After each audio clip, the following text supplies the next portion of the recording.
यहाँ तक आने के बाद में आपको ये तो ज़रूर पता होगा कि जीडीपी क्या होता है, यानी सकल घरेलू उत्पाद। अच्छा चलिए ये बताइए कि वैश्वीकरण क्या होता है और अर्थव्यवस्था अर्थशास्त्र से किस प्रकार भिन्न है या अलग है। इसके उत्तर मुझे उम्मीद है कि आप ज़रूर जानते होंगे। नमस्कार दोस्तों, स्वागत है आपका तिवारी एकेडमी में। कैसे हैं आप? उम्मीद है कि एकदम ठीक होंगे, स्वस्थ होंगे, बेहतर होंगे, है ना, और अपने अपने स्थान पर मज़े कर रहे होंगे। दोस्तों आज के इस वीडियो में हम बात करने वाले हैं कक्षा 10 के सामाजिक विज्ञान में अर्थशास्त्र के अध्याय 4 के विषय में। ये अध्याय 4 जिसका शीर्षक है वैश्वीकरण और भारतीय अर्थव्यवस्था। चलिए बिना देर किए शुरू करते हैं इस अध्याय को और जानते हैं कि आखिर क्या कुछ खास है आज के इस अध्याय में हमारे जानने के लिए और कौन कौन सी चीज़ें हैं जिसके बारे में आज ये अध्याय हमें सिखाएगा भी, बताएगा भी और समझाएगा भी, है ना।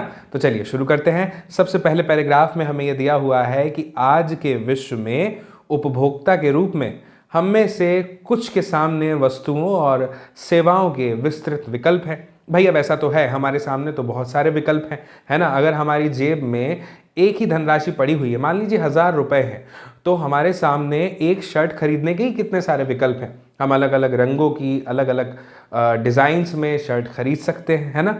तो सिर्फ शर्ट के लिए ही नहीं बल्कि मोबाइल के लिए भी आप देख लीजिए, किसी अन्य चीज़ के लिए देख लीजिए, हमारे पास में विकल्पों की कोई कमी नहीं है ना। अलग अलग कंपनियों में अलग अलग प्रोडक्ट्स अलग अलग कंपनियों के हमारे सामने उपलब्ध होते हैं। तो ये बात तो सही लिखी है यहाँ पे।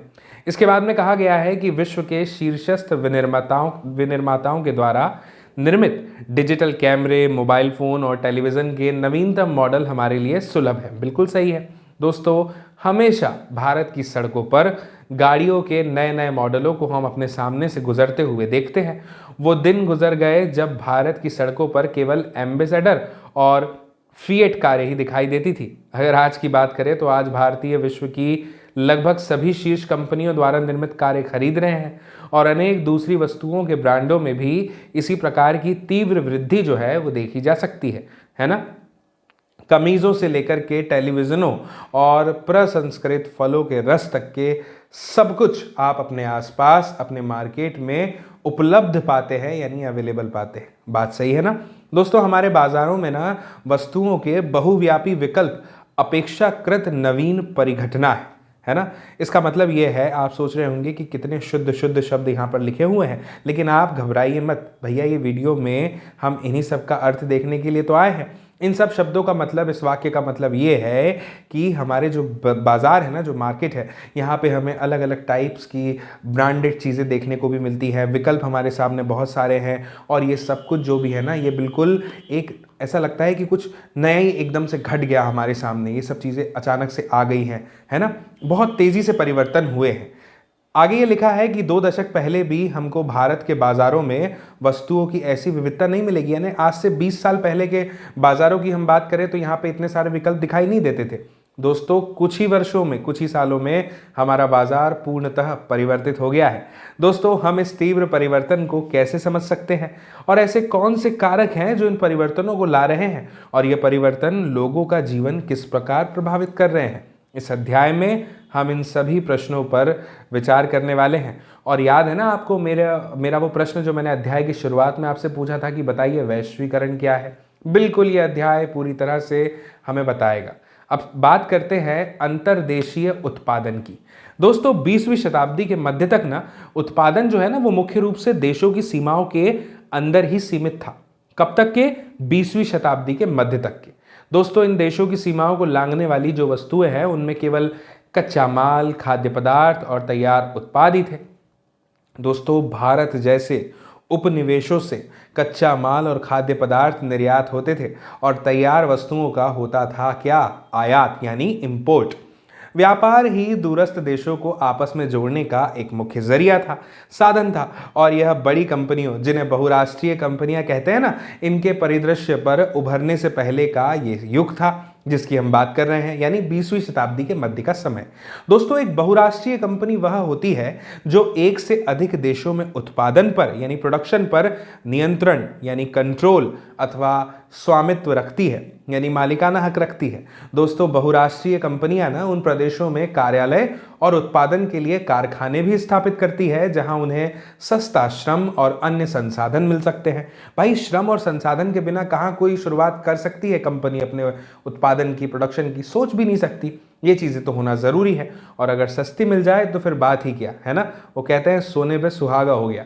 दोस्तों उत्पादन लागत में कमी करने तथा अधिक लाभ कमाने के लिए, यानी उत्पादन लागत में कमी करना है और लाभ जो है यानी प्रॉफिट है उसको अधिकतम करना है, तो इसके लिए ना बहुराष्ट्रीय कंपनियां ऐसा करती हैं। अब इस उदाहरण पर विचार करते हैं जो हमें यहाँ पर दिया हुआ है। मैं आपके सामने पढ़ता हूँ, ध्यान और कान दोनों से सुनिएगा। एक बहुराष्ट्रीय कंपनी द्वारा उत्पादन का विस्तार।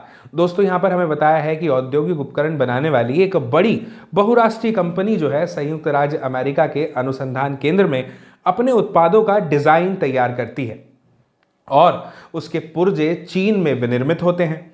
फिर इन्हें जहाज में लाद कर मैक्सिको और पूर्वी यूरोप ले जाया जाता है, जहां उपकरण के पुर्जों को जोड़ा जाता है और तैयार उत्पाद को विश्व भर में बेचा जाता है। और इसी बीच कंपनी की ग्राहक सेवा का भारत स्थित कॉल सेंटरों के माध्यम से संचालन भी किया जाता है। दोस्तों ये जो चित्र आप देख रहे हैं ना, ये बेंगलुरु में स्थित एक कॉल सेंटर है जो पर्याप्त दूरसंचार सुविधाओं और इंटरनेट से सुसज्जित है। ये विदेशी ग्राहकों को सूचना एवं मदद उपलब्ध कराता है। चलिए अब आगे बढ़ते हैं और बात करते हैं। दोस्तों इस उदाहरण में ना बहुराष्ट्रीय कंपनी जो है वो केवल वैश्विक स्तर पर ही अपना तैयार उत्पाद नहीं बेच रही है, बल्कि अधिक महत्वपूर्ण क्या है पता है आपको, कि वस्तुओं और सेवाओं का जो उत्पादन है ना वो विश्व स्तर पर ये कंपनियां कर रही हैं। और इसका परिणाम क्या निकल रहा है कि उत्पादन प्रक्रिया क्रम से जटिल ढंग से संगठित हुई है। दोस्तों उत्पादन प्रक्रिया छोटे भागों में विभाजित है, यानी बटी हुई है, और विश्व भर में ये फैली हुई है। दोस्तों ऊपर जो दिया गया उदाहरण था ना, इसमें चीन का एक सस्ता विनिर्माण केंद्र होने का लाभ प्रदान करता है। दोस्तों मैक्सिको और पूर्वी यूरोप अमेरिका और यूरोप के बाजारों से अपनी निकटता के कारण बहुत ही लाभप्रद है। और भारत की अगर हम बात करें तो भारत में अत्यंत कुशल इंजीनियर उपलब्ध हैं जो कि उत्पादन के तकनीकी पक्षों को समझ सकते हैं, और यहाँ पर अंग्रेजी बोलने वाले शिक्षित युवक भी तो हैं जो ग्राहक देखभाल सेवाएं उपलब्ध करा सकते हैं। और दोस्तों ये सभी चीज़ें बहुराष्ट्रीय कंपनी की लागत का लगभग 50 से 60% बचत कर सकती है। अतः वास्तव में सीमाओं के पार बहुराष्ट्रीय उत्पादन प्रक्रिया के प्रसार से असीमित लाभ हो सकता है, यानी कि अनलिमिटेड प्रॉफिट हो सकता है। क्या आप मेरी बात को समझ पा रहे हैं और इस अध्याय को भी? उम्मीद है आपका जवाब हाँ में होगा। चलिए अब बात करते हैं इस शीर्षक की। ये टाइटल बता रहा है विश्व भर के उत्पादन को एक दूसरे से जोड़ना। इसका क्या मतलब है समझते हैं। यहाँ पर हमें यह बताया गया है कि सामान्यतः बहुराष्ट्रीय कंपनियां जो होती है ना वो उसी स्थान पर उत्पादन इकाई को स्थापित करती है जो बाजार के नज़दीक हो, जहां कम लागत पर कुशल और अकुशल श्रम उपलब्ध होता हो और जहां उत्पादन के अन्य कारकों की उपलब्धता सुनिश्चित होती हो। इसके साथ ही दोस्तों बहुराष्ट्रीय कंपनियां जो हैं ये सरकारी नीतियों पर भी तो नज़र रखती हैं जो उनके हितों का देखभाल भी करती है। अब दोस्तों आप बाद में इस अध्याय में सरकारी नीतियों के बारे में और अधिक अध्ययन करने वाले हैं, ठीक है ना। तो फिलहाल इसे यहीं पे रोक देते हैं और आगे बढ़ते हैं। दोस्तों इन परिस्थितियों को सुनिश्चित करने के बाद ही बहुराष्ट्रीय कंपनियां उत्पादन के लिए कार्यालयों और कारखानों की स्थापना भी करती है और परिसंपत्तियों, जैसे परिसंपत्तियां मतलब भूमि, भवन, मशीन और जो अन्य उपकरण होते हैं ना, इसको खरीदने में खर्च की गई मुद्रा को निवेश कहते हैं। समझ में आ रहा है? तो अब अगर कोई आपसे पूछे कि भैया बताओ निवेश क्या है, तो आप झटपट इसका उत्तर दे पाएंगे कि भैया भूमि, भवन, मशीन और अन्य उपकरणों जैसी परिसंपत्तियों को खरीदने में जो खर्च की जाने वाली मुद्रा है उसी को तो निवेश कहते हैं, है ना। दोस्तों बहुराष्ट्रीय कंपनियां है ना, ये इनके द्वारा किए गए निवेश को विदेशी निवेश कहते हैं और कोई भी निवेश इस आशा से ही तो किया जाता है कि ये परिसंपत्तियां प्रॉफिट कमा के देंगी, यानी लाभ अर्जित करेगी। कभी कभी बहुराष्ट्रीय कंपनियां इन देशों की स्थानीय कंपनियों के साथ संयुक्त रूप से उत्पादन करती है और संयुक्त उत्पादन से क्या होता है, स्थानीय कंपनी को दोहरा लाभ होता है, यानी डबल प्रॉफिट।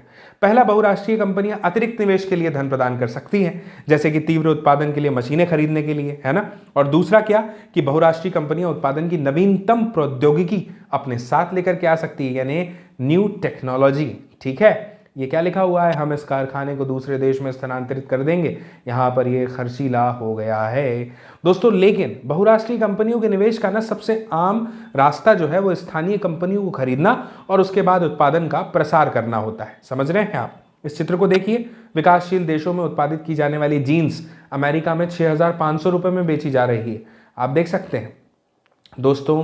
इसके बाद उत्पादन का प्रसार भी करना होता है और अपार संपदा वाली जो बहुराष्ट्रीय कंपनियां हैं ये बिल्कुल आसानी से कर सकती हैं। अब उदाहरण के लिए एक बहुत बड़ी अमेरिकी बहुराष्ट्रीय कंपनी कारगिल फूड्स ने परख फूड्स जैसी छोटी भारतीय कंपनी को खरीद लिया। परख फूड्स ने भारत के विभिन्न भागों में एक बड़ा विपणन तंत्र तैयार किया था जहां उसके ब्रांड काफी प्रसिद्ध थे। दोस्तों, परख फूड्स के 4 तेल शोधक केंद्र भी थे जिस पर अब कारगिल का नियंत्रण हो गया है। अब कारगिल 50 लाख पैकेट प्रतिदिन निर्माण क्षमता के साथ भारत में खाद्य तेलों की सबसे बड़ी उत्पादक कंपनी है। दोस्तों, यहां पर यह बताया है कि वास्तव में ना कई शीर्षस्थ बहुराष्ट्रीय कंपनियों की संपत्ति विकासशील देशों की सरकारों के संपूर्ण बजट से भी अधिक होती है और ऐसी अपार संपत्ति वाली बहुराष्ट्रीय कंपनियों की शक्ति और प्रभाव पर हम और भी विचार कर सकते हैं। दोस्तों, अब बात करते हैं कि बहुराष्ट्रीय कंपनियां जो है ना वो एक अन्य तरीके से उत्पादन को नियंत्रित करती है। इसे भी समझते हैं कि ऐसा कैसे वो करती है। दोस्तों, विकसित देशों की बहुराष्ट्रीय कंपनियां छोटे उत्पादकों को उत्पादन का ऑर्डर देती है। अब यहाँ पर यह लिखा हुआ है कि वस्त्र, जूते, चप्पल और खेल के सामान ऐसे कुछ उद्योग हैं जहाँ विश्व भर में बड़ी संख्या में छोटे उत्पादकों द्वारा उत्पादन किया जाता है। और यहाँ पर हमें यह भी बताया है कि बहुराष्ट्रीय कंपनियों को इन उत्पादों की आपूर्ति की जाती है और फिर इन्हें अपने ब्रांड नाम से ग्राहकों को ये बेचती है। दोस्तों, इन बड़ी कंपनियों में दूरस्थ उत्पादकों के मूल्य, गुणवत्ता, आपूर्ति और श्रम शर्तों का निर्धारण करने की प्रचंड क्षमता होती है। इस प्रकार दोस्तों, हम क्या देखते हैं? हम देखते हैं कि बहुराष्ट्रीय कंपनियां कई तरह से अपने उत्पादन कार्य का प्रसार कर रही हैं और विश्व के कई देशों की स्थानीय कंपनियों के साथ पारस्परिक संबंध स्थापित कर रही है। दोस्तों, यहाँ पर हमें यह भी समझ में आता है कि स्थानीय कंपनियों के साथ साझेदारी के द्वारा आपूर्ति के लिए स्थानीय कंपनियों का इस्तेमाल करके और स्थानीय कंपनियों से निकट प्रतिस्पर्धा करके यानी कंपटीशन करके या फिर उन्हें खरीद करके बहुराष्ट्रीय कंपनियां जो दूर स्थित स्थान है ना उनके उत्पादन पर अपना प्रभाव जमा रही हैं और इसके परिणाम से दूर दूर स्थानों पर फैला उत्पादन परस्पर संबंधित हो रहा है यानी एक दूसरे से जुड़ रहा है। इस चित्र को देखिए जो आपकी स्क्रीन पर है।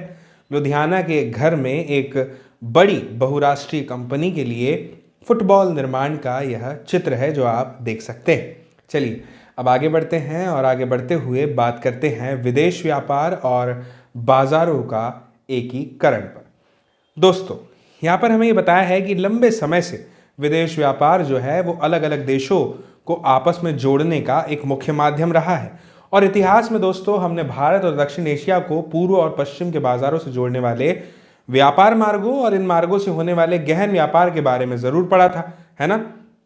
दोस्तों, हमको ये भी बिल्कुल याद है कि व्यापारिक हितों के कारण ही व्यापारिक कंपनियां जैसे कि ईस्ट इंडिया कंपनी है ना, ये भारत की ओर आकर्षित हुई थी। और आखिरकार दोस्तों, विदेशी व्यापार का बुनियादी कार्य है क्या?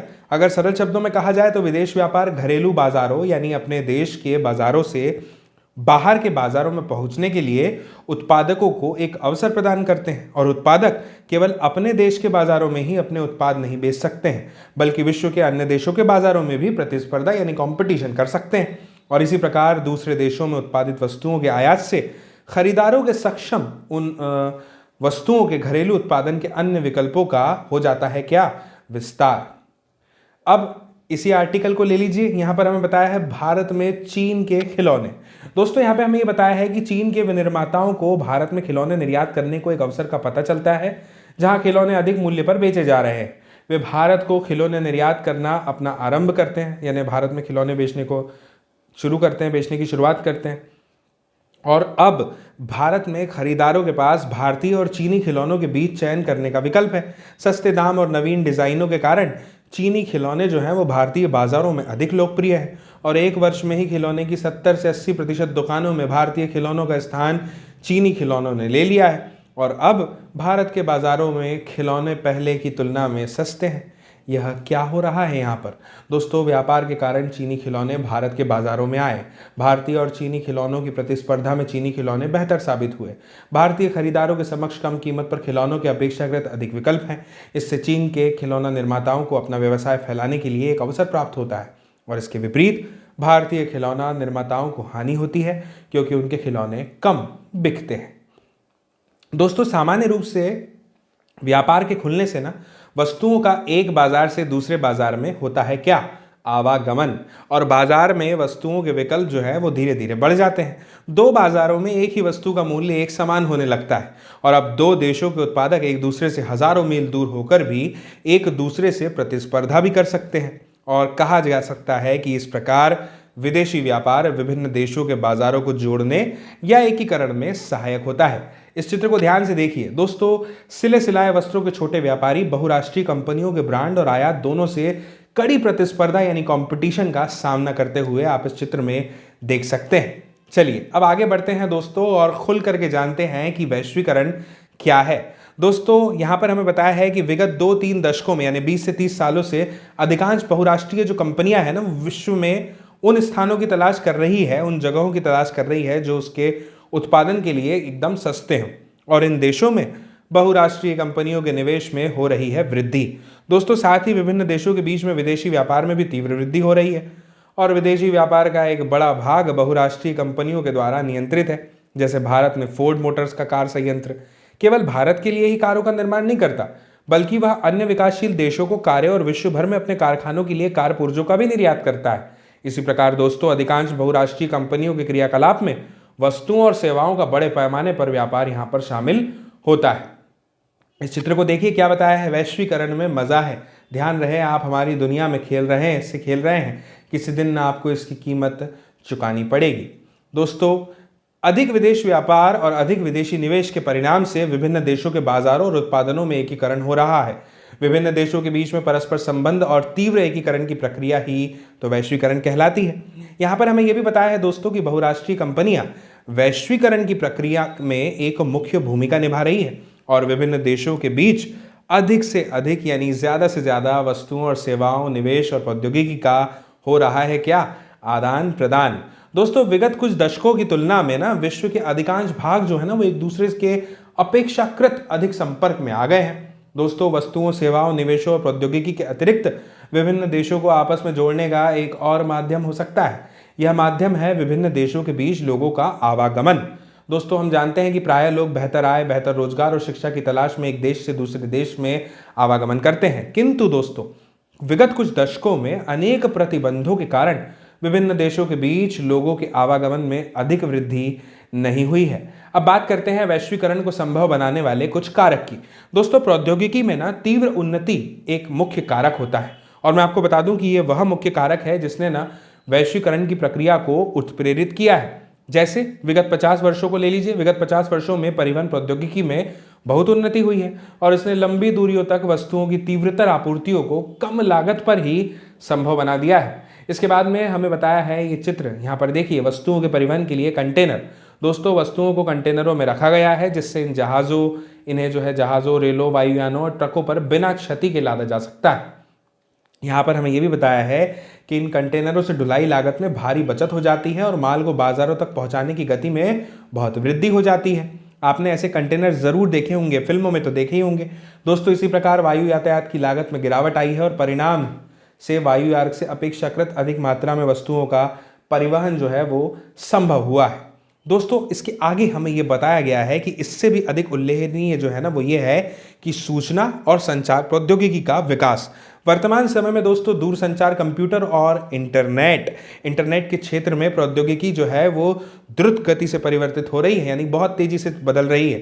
दूरसंचार सुविधाओं जैसे कि टेलीग्राफ, टेलीफोन, मोबाइल फोन और फैक्स, इनका विश्व भर में एक दूसरे से संपर्क करने, सूचनाओं को तत्काल प्राप्त करने और दूरवर्ती क्षेत्रों में संवाद करने में प्रयोग किया जाता है। दोस्तों ये सुविधाएं संचार उपग्रहों द्वारा सुगम हो पाई हैं। जैसा कि हम जानते हैं कि जीवन के लगभग प्रत्येक क्षेत्र में कंप्यूटरों का प्रवेश हो गया है और आपने जो है इंटरनेट के चमत्कारिक संसार में भी प्रवेश किया होगा, जहां जो कुछ भी आप जानना चाहते हैं लगभग उसकी जानकारी प्राप्त कर सकते हैं और सूचनाओं को आपस में बांट भी सकते हैं। दोस्तों इंटरनेट से न हम तत्काल इलेक्ट्रॉनिक डाक यानी ईमेल भेज सकते हैं और अत्यंत कम मूल्य पर विश्व भर में बात यानी वॉइस मेल भी कर सकते हैं। ठीक है, चलिए अब आगे बढ़ते हैं और बात करते हैं विदेश व्यापार तथा विदेशी निवेश का उदारीकरण। दोस्तों यहां पर हमें यह बताया है कि हम भारत में चीनी खिलौनों के आयात वाले उदाहरण पर वापस लौट जाते हैं। अब मान लीजिए कि भारत सरकार खिलौनों के आयात पर कर लगाती है, यानी टैक्स लगाती है, तब क्या होगा? इसका तो यह अर्थ है दोस्तों कि जो इन खिलौनों का आयात करना चाहते हैं उन्हें इन पर टैक्स देना होगा, और टैक्स के कारण खरीदारों को आयातित खिलौनों की अधिक कीमत चुकानी पड़ेगी। दोस्तों, चीन के खिलौने अब भारत के बाजार में इतने सस्ते नहीं रह जाएंगे और चीन से उनका आयात स्वतः कम हो जाएगा। भारत के खिलौना निर्माता अधिक समृद्ध हो जाएंगे। अब समझिए, आयात पर कर व्यापार अवरोधक का एक उदाहरण है। इसे अवरोधक इसलिए कहा गया है दोस्तों क्योंकि यह कुछ प्रतिबंध लगाता है। सरकारें व्यापार अवरोधक का प्रयोग विदेश व्यापार में वृद्धि या फिर कटौती नियमित करने और देश में किस प्रकार की वस्तुएं कितनी मात्रा में आयातित होनी चाहिए यह निर्णय करने के लिए कर सकती है। दोस्तों, स्वतंत्रता के बाद भारत सरकार ने विदेश व्यापार और विदेशी निवेश पर प्रतिबंध लगा रखा था। देश के उत्पादकों को विदेशी प्रतिस्पर्धा से संरक्षण प्रदान करने के लिए यह अनिवार्य माना गया। फिर 1950 और 1960 का दशक आया जिसमें उद्योगों का उदय हो रहा था और इस अवस्था में आयात से प्रतिस्पर्धा इन उद्योगों को बढ़ने नहीं देती। इसीलिए दोस्तों, यहाँ पर हमें बताया गया है कि भारत ने केवल अनिवार्य चीज जो होती है ना, जैसे मशीनरी, उर्वरक, पेट्रोलियम के आयात की ही अनुमति दी थी। दोस्तों, अब यहाँ पर ध्यान देने वाली बात यह है कि सभी विकसित देशों के विकास के प्रारंभिक चरणों में घरेलू उत्पादकों को विभिन्न तरीकों से संरक्षण दिया है। अब भारत में करीब सन 1991 के प्रारंभ में, यानी शुरुआत में, नीतियों में कुछ दूरगामी परिवर्तन किए गए। सरकार ने यह निश्चय किया कि भारतीय उत्पादकों के लिए विश्व के उत्पादकों से प्रतिस्पर्धा करने का समय आ गया है, यानी कंपटीशन करने का टाइम आ गया है, और यह महसूस किया गया है कि प्रतिस्पर्धा से देश में उत्पादकों के प्रदर्शन में क्या होगा? सुधार होगा, क्योंकि उन्हें अपनी गुणवत्ता में सुधार करना पड़ेगा। और दोस्तों, इस निर्णय का प्रभावशाली अंतर्राष्ट्रीय संगठनों ने समर्थन भी किया। अतः दोस्तों, विदेश व्यापार और विदेशी निवेश पर से अवरोधों को काफी हद तक के हटा दिया गया, और इसका अर्थ यह है कि वस्तुओं का आयात निर्यात सुगमता यानी सरलता से किया जा सकता था और विदेशी कंपनियां यहां अपने कार्यालय और कारखाने स्थापित कर सकती थी। दोस्तों, सरकार के द्वारा अवरोधों अथवा प्रतिबंधों को हटाने की प्रक्रिया उदारीकरण के नाम से जानी जाती है। दोस्तों, व्यापार के उदारीकरण से व्यवसायियों को मुक्त रूप से निर्णय लेने की अनुमति मिली है कि क्या वे आयात या निर्यात करना चाहते हैं। सरकार पहले की तुलना में कम नियंत्रण करती है और इसलिए उसे अधिक उदार कहा जाता है। मुझे उम्मीद है कि आपको ये बात समझ में आ रही होगी। चलिए अब फटाफट से बात करते हैं विश्व व्यापार संगठन की। इसे समझना भी तो भाई बहुत ज़रूरी है। दोस्तों, अभी तक हमने क्या देखा कि कुछ बहुत प्रभावशाली अंतर्राष्ट्रीय संगठनों ने भारत में क्या किया? विदेश व्यापार और विदेशी निवेश के उदारीकरण का समर्थन किया, है ना। इन संगठनों का दोस्तों एक मानना भी है, क्या मानना है? कि विदेश व्यापार और विदेशी निवेश पर सभी अवरोधक हानिकारक होते हैं। कोई अवरोधक नहीं होना चाहिए, देशों के बीच मुक्त व्यापार होना चाहिए और विश्व के सभी देशों को अपनी नीतियां उदार बनानी चाहिए। दोस्तों, विश्व व्यापार संगठन यानी WTO एक ऐसा संगठन है जिसका ध्येय जो है अंतर्राष्ट्रीय व्यापार को उदार बनाना है। विकसित देशों की पहल पर दोस्तों शुरू किया गया विश्व व्यापार संगठन जो है ये अंतर्राष्ट्रीय व्यापार से संबंधित नियमों को निर्धारित करता है, यानी तय करता है, और ये देखता है कि इन नियमों का पालन हो सके। दोस्तों, विश्व के लगभग 160 देश विश्व व्यापार संगठन के सदस्य हैं। यद्यपि विश्व व्यापार संगठन दोस्तों सभी देशों को मुक्त व्यापार की सुविधा देता है, परंतु व्यवहार में दोस्तों ये देखा गया है कि विकसित देशों ने अनुचित ढंग से व्यापार अवरोधकों को बरकरार रखा है।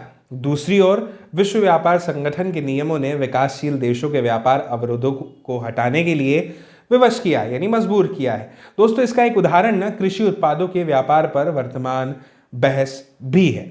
ठीक है, अब यहाँ पर एक छोटी सी जानकारी दी गई है, इसे मैं आपके सामने पढ़ना चाहूंगा। शीर्षक है व्यापार व्यवहारों पर वाद विवाद। दोस्तों, हमने अध्याय 2 में देखा है, क्या देखा है कि भारत में अधिकांश रोजगार जो है ना और सकल घरेलू उत्पाद यानी GDP का महत्वपूर्ण भाग जो है वो कृषि क्षेत्र प्रदान करता है। इसकी तुलना में दोस्तों विकसित देश जो होते हैं ना, जैसे अमेरिका, यहाँ के सकल घरेलू उत्पाद में कृषि का हिस्सा तो मात्र 1% होता है और कुल रोजगार की बात करें तो उसमें केवल 0.5% है। फिर भी अमेरिका के कृषि क्षेत्र में कार्यरत इतने कम प्रतिशत लोग भी अमेरिकी सरकार से उत्पादन और दूसरे देश को निर्यात करने के लिए बहुत अधिक धनराशि प्राप्त करते हैं।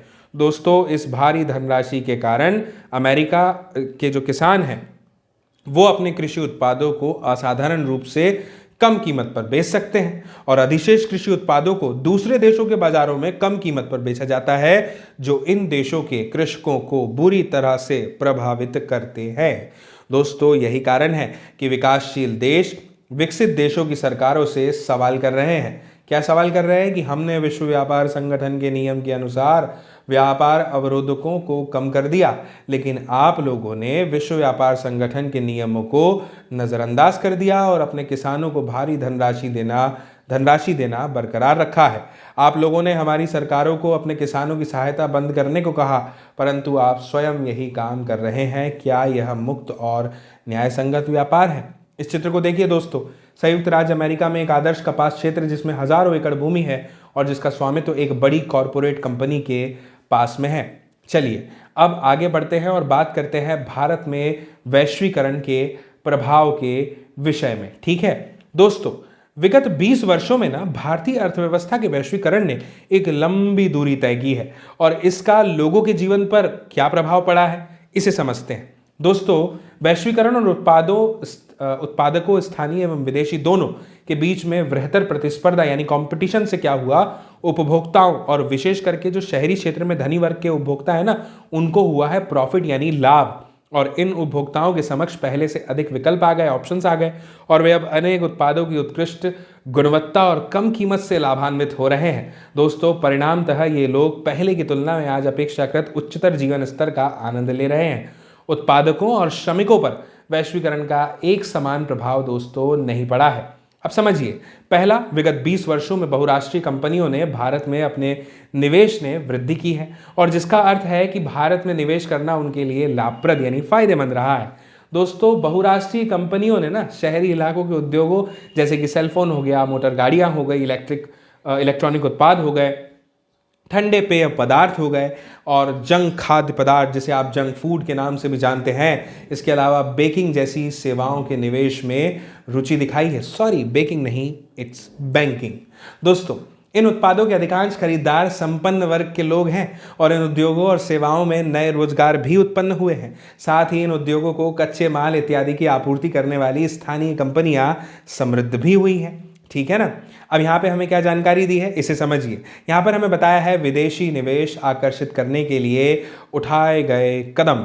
दोस्तों, हाल ही के वर्षों में भारत की केंद्र और राज्य सरकारें भारत में निवेश के लिए विदेशी कंपनियों को आकर्षित यानी अट्रैक्ट करने के लिए विशेष कदम उठा रही है। औद्योगिक क्षेत्रों, जिन्हें विशेष आर्थिक क्षेत्र कहा जाता है, इसकी स्थापना की जा रही है। विशेष आर्थिक क्षेत्रों में विश्व स्तरीय सुविधाएं, बिजली, पानी, सड़क, परिवहन, भंडारण, मनोरंजन और शैक्षिक सुविधाएं, ये सब उपलब्ध होनी चाहिए। दोस्तों, विशेष आर्थिक क्षेत्र में उत्पादन इकाइयां स्थापित करने वाली कंपनियों को आरंभिक 5 वर्षों तक कोई कर यानी टैक्स नहीं देना पड़ता है। अब समझिए, विदेशी निवेश आकर्षित करने के लिए दोस्तों सरकार ने श्रम कानूनों में लचीलापन लाने की अनुमति दे दी है। और दोस्तों, हमने अध्याय 2 में देखा है कि संगठित क्षेत्र की कंपनियों को कुछ नियमों का अनुपालन करना पड़ता है, जिसका उद्देश्य श्रमिकों अधिकारों का संरक्षण करना है। दोस्तों, हाल के वर्षों में सरकार ने कंपनियों को अनेक नियमों से छूट लेने की अनुमति भी दे दी है। अब नियमित आधार पर श्रमिकों को रोजगार देने के बजाय कंपनियों में जब काम का अधिक दबाव होता है तो लोचदार ढंग से छोटी अवधि के लिए श्रमिकों को कार्य पर ये रखती है। दोस्तों, कंपनी की श्रम लागत में कटौती करने के लिए ऐसा किया जाता है। फिर भी विदेशी कंपनियां अभी भी संतुष्ट नहीं हैं और श्रम कानूनों में और अधिक लचीलेपन की ये मांग कर रही हैं। दूसरा समझिए दोस्तों, अनेक शीर्ष भारतीय कंपनियां बढ़ी हुई प्रतिस्पर्धा यानी कंपटीशन से लाभान्वित हुई है। इन कंपनियों के नवीनतम प्रौद्योगिकी और उत्पादन प्रणाली में निवेश किया और अपने उत्पादन मानकों को ऊंचा उठाया है। दोस्तों, कुछ ने तो विदेशी कंपनियों के साथ सफलतापूर्वक सहयोग कर लाभ भी कमाया है ना, प्रॉफिट कमाया है, लाभ अर्जित किया है। और इससे भी आगे दोस्तों, वैश्वीकरण ने कुछ बड़ी भारतीय कंपनियों को बहुराष्ट्रीय कंपनियों के रूप में उभरने के योग्य बनाया है। यहाँ पर नाम है टाटा मोटर्स का।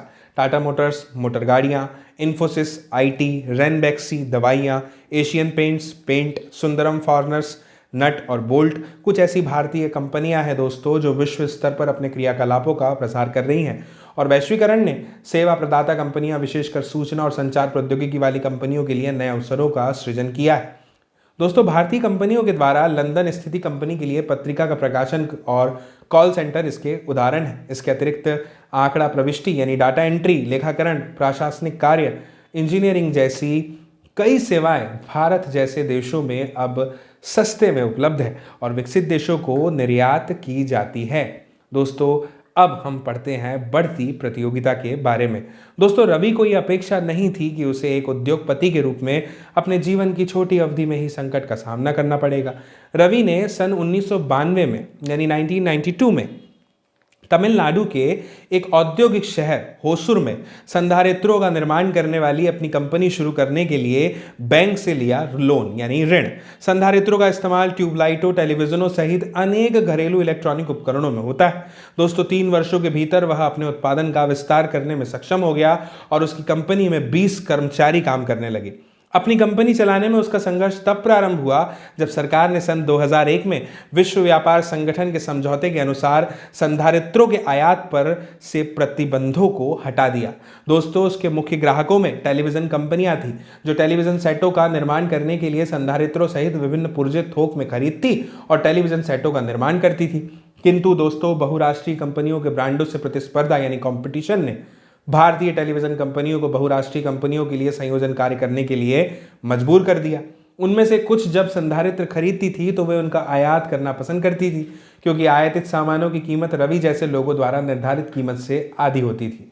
अब रवि वर्ष 2000 में निर्मित संधारित्रों से आधे से भी कम संधारित्रों का निर्माण करता है और उसके लिए केवल 7 श्रमिक काम कर रहे हैं। दोस्तों रवि के अनेक दोस्तों ने जो हैदराबाद और चेन्नई में इसी व्यवसाय में थे अपनी इकाइयां बंद कर दी हैं। दोस्तों बैटरी, संधारित्र, प्लास्टिक, खिलौने, टायरों, डेयरी उत्पादों, खाद्य तेल के उद्योग कुछ ऐसे उदाहरण हैं जहां पर कंपटीशन के कारण छोटे विनिर्माताओं पर कड़ी मार पड़ी है और कई इकाइयां बंद हो गई, जिसके चलते अनेक श्रमिक बेरोजगार हो गए। भारत में लघु उद्योगों में कृषि के बाद सबसे अधिक श्रमिक यानी 2 करोड़ जो है वो उसमें नियोजित है। यहाँ पर देखिए क्या दिया है, प्रतिस्पर्धा और अनिश्चित रोजगार। यहाँ पे हमें बताया है कि वैश्वीकरण और प्रतिस्पर्धा के दबाव ने श्रमिकों के जीवन को व्यापक रूप से प्रभावित किया है। बढ़ती प्रतिस्पर्धा के कारण दोस्तों अधिकांश नियोक्ता इन दिनों श्रमिकों को रोजगार देने में लचीलापन पसंद करते हैं। इसका अर्थ क्या है कि श्रमिकों का रोजगार अब सुनिश्चित नहीं है। अब हम देखते हैं कि भारत में वस्त्र निर्यात उद्योग प्रतिस्पर्धा के दबाव को कैसे सहन कर रहे हैं। दोस्तों अमेरिका और यूरोप में ना वस्त्र उद्योग की बड़ी बहुराष्ट्रीय कंपनियां भारतीय निर्यातकों को वस्तुओं की आपूर्ति के लिए ऑर्डर देती है और विश्वव्यापी नेटवर्क से युक्त बड़ी बहुराष्ट्रीय कंपनियां लाभ को अधिकतम करने के लिए सबसे सस्ती वस्तुओं को खोजती है और इन बड़े ऑर्डरों को प्राप्त करने के लिए भारतीय वस्त्र निर्यातक अपनी लागत कम करने की कड़ी कोशिश करते हैं।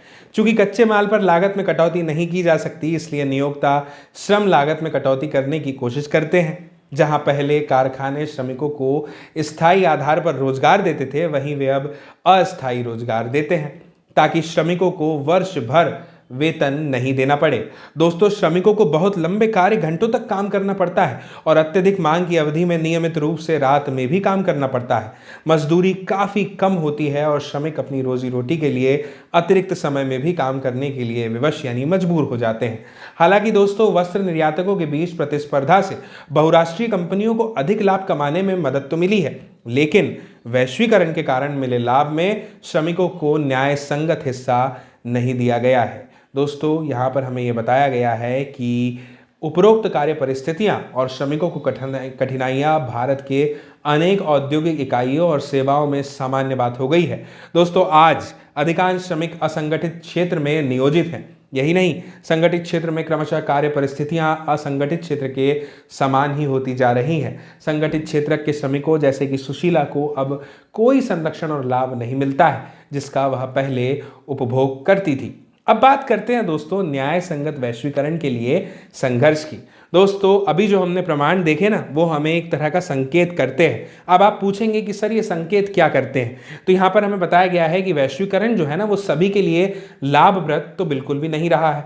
शिक्षित, कुशल और संपन्न लोगों ने वैश्वीकरण से जो नए अवसर उन्हें मिले हैं निसंदेह उसका सर्वोत्तम उपयोग किया है और वहीं दूसरी ओर अनेक लोगों को लाभ में हिस्सा नहीं मिला है।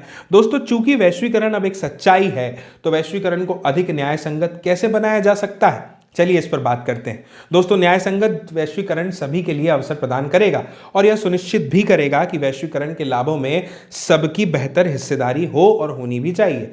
दोस्तों सरकारें इसे संभव बनाने में महत्वपूर्ण भूमिका निभा सकती है। इसकी नीतियों को केवल धनी और प्रभावशाली लोगों को ही नहीं बल्कि देश के सभी लोगों के हितों का संरक्षण करना चाहिए। दोस्तों, हमने सरकार द्वारा किए जाने वाले कुछ उपायों के बारे में पढ़ा है, जैसे कि सरकार यह सुनिश्चित कर सकती है कि श्रमिक कानूनों का उचित कार्यान्वयन हो और श्रमिकों को अपने अधिकार मिले। यह छोटे उत्पादकों को कार्य निष्पादन में सुधार के लिए उस समय तक मदद कर सकती हैं जब तक वे प्रतिस्पर्धा के लिए सक्षम न हो जाए। दोस्तों, यदि जरूरी हुआ तो सरकार व्यापार और निवेश अवरोधकों का उपयोग भी कर सकती है। यह न्याय संगत नियमों के लिए विश्व व्यापार संगठन से समझौते भी कर सकती है। दोस्तों, विश्व व्यापार संगठन में विकसित देशों के वर्चस्व के विरुद्ध समान हितों वाले विकासशील देशों को मिलकर लड़ना होगा। विगत कुछ वर्षों में दोस्तों, बड़े अभियानों और जन संगठनों के प्रतिनिधियों ने विश्व व्यापार संगठन के व्यापार और निवेश से संबंधित महत्वपूर्ण निर्णय को प्रभावित किया है। यह प्रदर्शित क्या करता है कि जनता भी न्याय संगत वैश्वीकरण के संघर्ष में एक महत्वपूर्ण भूमिका निभा सकती है। इस चित्र को देख रहे हैं, हांगकांग में WTO यानी वर्ल्ड ट्रेड ऑर्गेनाइजेशन के खिलाफ प्रदर्शन हुआ था 2005 में। ये चित्र उसे बताता है। चलिए अब बात करते हैं इस अध्याय के सारांश की। दोस्तों, इस अध्याय में हमने वैश्वीकरण की वर्तमान अवस्था का अध्ययन किया। वैश्वीकरण विभिन्न देशों के बीच तीव्र एकीकरण की एक प्रक्रिया है, इसको भी समझा, और यह अधिकाधिक विदेशी निवेश और विदेश व्यापार के द्वारा संभव हो रहा है। दोस्तों, हमने ये भी जाना कि बहुराष्ट्रीय कंपनियां वैश्वीकरण की प्रक्रिया में मुख्य भूमिका निभा रही है और अधिक से अधिक बहुराष्ट्रीय कंपनियां जो हैं वो विश्व के उन स्थानों की खोज कर रही है जो उनके उत्पादन के लिए ज़्यादा सस्ते हों। इसके परिणाम से उत्पादन कार्य जटिल ढंग से संगठित किया जा रहा है। दोस्तों, देशों के बीच उत्पादन को संगठित करने में प्रौद्योगिकी, विशेष करके सूचना प्रौद्योगिकी ने एक बड़ी भूमिका निभाई है और अहम भी। इसके साथ ही दोस्तों, व्यापार और निवेश के उदारीकरण ने व्यापार और निवेश अवरोधकों को हटा करके वैश्वीकरण को और ज़्यादा सुगम और ज़्यादा सरल बना दिया है। दोस्तों, अंतर्राष्ट्रीय स्तर पर विश्व व्यापार संगठन ने व्यापार और निवेश के उदारीकरण के लिए विकासशील देशों पर दबाव डाला है, जबकि वैश्वीकरण से धनी उपभोक्ता और कुशल शिक्षित धनी उत्पादक ही लाभान्वित हुए हैं, परंतु बढ़ती प्रतिस्पर्धा यानी कंपटीशन से अनेक छोटे उत्पादक और श्रमिक प्रभावित हुए हैं। दोस्तों, न्याय संगत वैश्वीकरण सभी के लिए अवसरों का सृजन करेगा और यह भी सुनिश्चित करेगा कि वैश्वीकरण के लाभों में सभी को बेहतर हिस्सेदारी हो। दोस्तों, मुझे उम्मीद है कि यह आज का अध्याय आपको ज़रूर समझ में आया होगा, वो भी बहुत अच्छी तरह से। दोस्तों, अगर ये वीडियो आपको पसंद आया हो तो आपसे उम्मीद है, अपेक्षा है कि आप ज़रूर शेयर करने ही वाले होंगे इस वीडियो की लिंक को अपने दोस्तों, साथियों, सहपाठियों, मित्रों और परिजनों के साथ में, ताकि वे लोग भी देख पाएँ, इस वीडियो को समझ पाएँ, इस अध्याय को, इस जानकारी को। और दोस्तों, जल्द ही आप सभी से फिर से मुलाकात होगी अगले अध्याय के साथ, अगले वीडियो में। दोस्तों, तब तक के लिए नमस्कार।